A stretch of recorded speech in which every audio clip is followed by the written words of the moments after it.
Son las 8:49, ya estamos en la parte final de nuestro programa, hoy con el profesor Earle Herrera.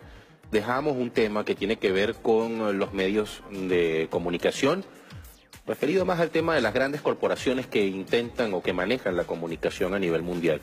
Hace algunas semanas o hace algunos días salieron de las parrillas de las cableras dos canales colombianos que parecían más canales de oposición en Venezuela que de noticias en Colombia, algo parecido a lo que se había convertido CNN en español. Cada vez que Venezuela decide tomar una decisión soberana en este sentido, porque afecta la tranquilidad del pueblo, toda esta emisión de propaganda contra el pueblo, desde los grandes escenarios internacionales se dice que Venezuela atenta nuevamente contra la libertad de expresión. Usted como periodista y como experto en tema de medios, ¿qué puede opinar al respecto? Bueno, en primero, yo lo escribí hace poco, que yo señalaba que yo no estoy de acuerdo con que ningún medio salga del aire. Ojalá todos permanecieran en el aire.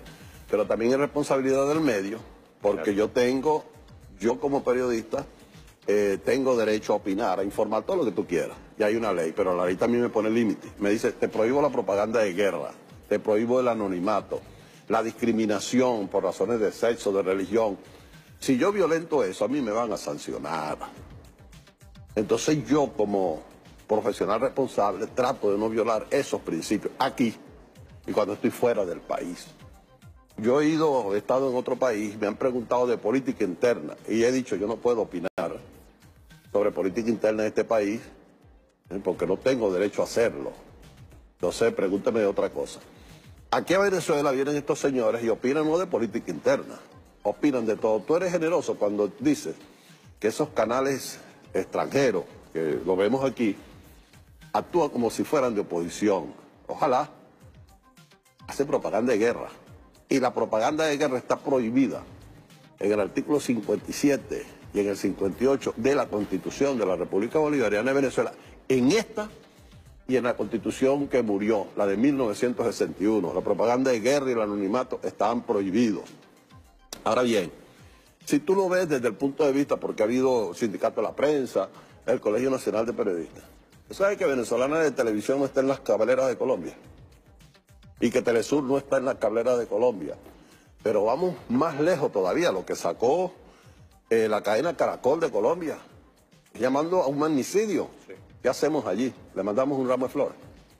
Es decir, ellos te van a decir, no, lo dijo fue Vicente Fox, nosotros lo está, pero ellos, en los caracteres, lo escribieron ellos, no lo escribió Vicente Fox, porque Vicente Fox dijo, o renuncia o sale en un cajón con las piernas por delante, con los pies por delante, y ellos pusieron, o renuncia o morirá. Eso es de su propia cosecha. Correcto.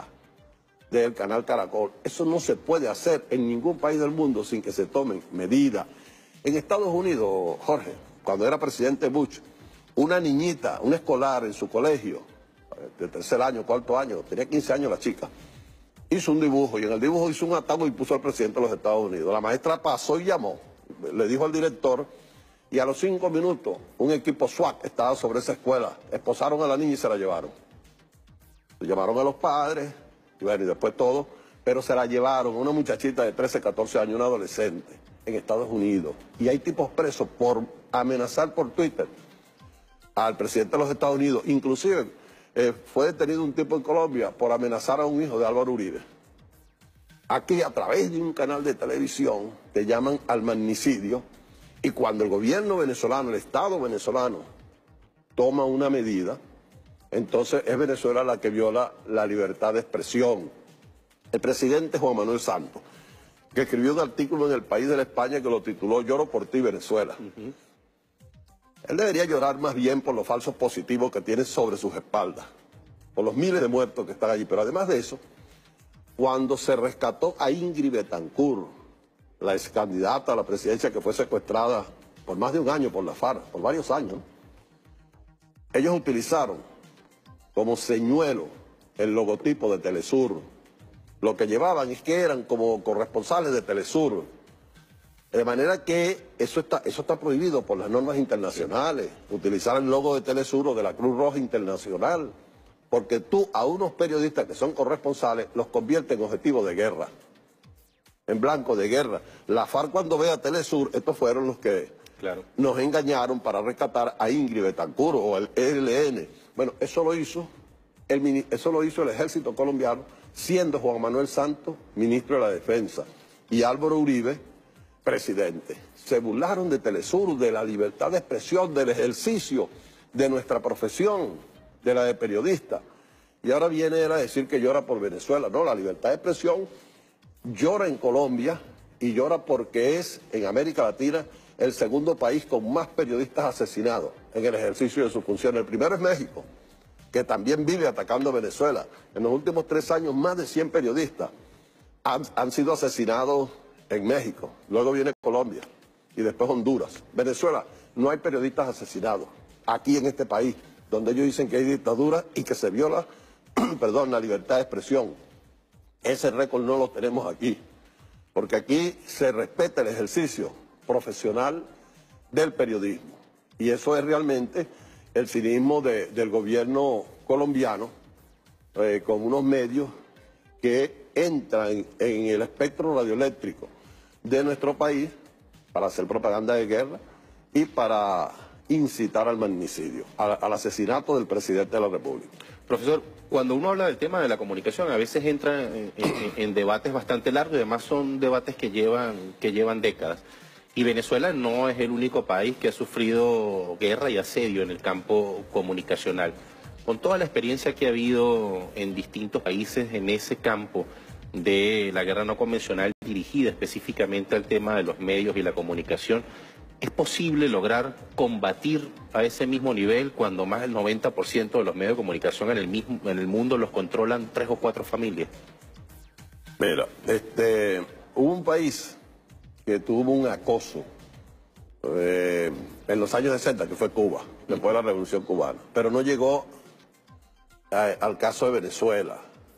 Además de eso, en Cuba sí había una revolución socialista y por lo tanto no había unos medios internos que te hicieran la guerra desde adentro.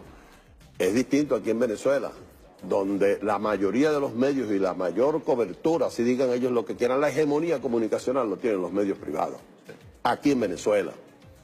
Entonces tienes que te están atacando desde adentro, mintiendo, distorsionando, y desde afuera. Mira, el complot mundial, la conspiración mundial mediática contra Venezuela no tiene precedente en la historia. Ni Ucrania, ni los Balcanes, ni la Cuba de los años 60. No tiene precedente. Aquí se utilizó todo lo que Teodoro Adorno llamó por los años 40 la industria cultural. Y la industria cultural, que Ludovico Silva la llamaba la industria ideológica, no solamente son los medios de comunicación, es todo lo que es el entretenimiento. Son los premios Grammy, son los premios Oscar, es Hollywood completo, son los deportes, el béisbol, el rugby, el fútbol americano, el básquet, todo eso en función de atacar a un país. Cuando los tipos iban a recibir el Oscar, le ponían una bandera al revés de Venezuela. Un bateador iba a batear y dijo, iba a batear, pero no pude hacerlo porque pensé en lo que está pasando en Venezuela. Nunca ha venido aquí, ni sabe dónde queda Venezuela. En la inauguración de la NBA, lo quisieron hacer en el Mundial de Fútbol Sub-21 en Corea. Y se lo llevaron preso allí porque le dijeron, un momentico, en todas partes del mundo. Y eso lo suman con toda esa industria cultural, todos los medios. Hay un grupo de medios que se llama Grupo Diario Las Américas, GDA, que es de la Sociedad Interamericana de Prensa. Bueno, ellos llegaron durante la guarima del 2014 de sacar el mismo artículo en los 80 periódicos más importantes de América Latina y de una parte de los Estados Unidos, del sur. Y ese artículo era replicado al mismo tiempo por los periódicos del interior de cada uno de esos países. Eran 1.500 medios durante todos los días del mundo atacando a un país llamado Venezuela. Y eso lo hacía Estados Unidos y lo hacían desde los medios de la Unión Europea.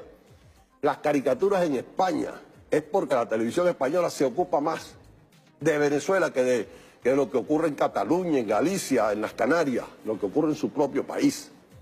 Si tú prendes aquí en Venezuela la televisión alemana, DW, bueno, cuando tú llegas al noticiero es contra Venezuela, si es la BBC es contra Venezuela. Es decir, no hay precedente, Jorge, en el mundo de un país que haya sido mediáticamente más atacado que la República Bolivariana de Venezuela. Y aquí está.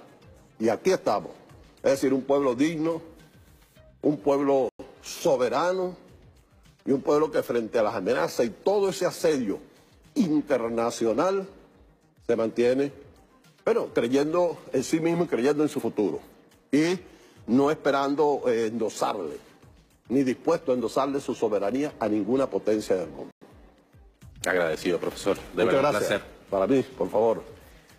Son las 9 de la noche, nosotros nos despedimos ya por esta semana. Tuvimos el placer de conversar con el profesor, periodista, constituyente, Earle Herrera. Nos despedimos como siempre recordándote que Venezuela es un pueblo de paz, de gente honesta, de gente trabajadora. Que las minorías, esos que hemos calificado como traficantes de la esperanza, no nos convenzan de lo contrario. Nos vemos la próxima semana.